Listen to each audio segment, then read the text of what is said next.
বাধা পেরিয়ে সন্দেশখালীতে বাম নেত্রী মীনাক্ষী মুখার্জি। এখনও উত্তপ্ত সন্দেশখালী। এরই মাঝে আজ সন্দেশখালীতে পৌঁছেছিলেন বাম নেত্রী মীনাক্ষী মুখোপাধ্যায়। গ্রামে ঢুকতে পুলিশি বাধার মুখে পড়তে হয় তাকে, যদিও শেষ পর্যন্ত আটকানো যায়নি এই নেত্রীকে।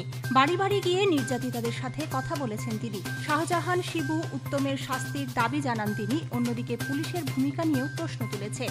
এই গোটা পশ্চিমবঙ্গের এমন কোনো নেই যেখানে এই শাহজাহানরা, এই উত্তম শিবুরা নেই। যেদিনকে আনিসকে খুন করেছিল, মহিদুলকে খুন করেছিল, সুদীপ্তকে খুন করেছিল, বুরন বিশ্বাসদেরকে যখন খুন করেছিল, খুনিরা শাস্তি পায়নি বলে আজকে সন্দেশখালী। আর আজকে ওরা এই টেররকে কায়েম রাখতে চাইছে, কারণ গোটা রাজ্যের এরকম সন্দেশখালী, যাতে প্রতিবাদের সন্দেশখালী না হয়, তার জন্য পুলিশকে জবাব দিতে হবে। ফেরার পথে বসিরহাট এসপি অফিসে এই মর্মে একটি ডেপুটেশন জমা দিয়েছেন তিনি। এরপর টাউন হলে তার উদ্যোগে একটি কর্মসূচিরও আয়োজন করা হয় এদিন।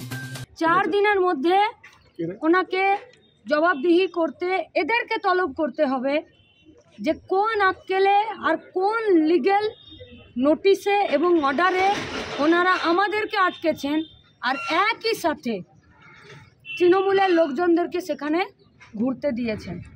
4 দিনের মধ্যে এদেরকে জবাব দিতে হবে যে যারা আজকে সন্দেশখালী থেকে এসপিকে অভিযোগ জানিয়েছে, সেই অভিযুক্তদেরকে ধরল কি না।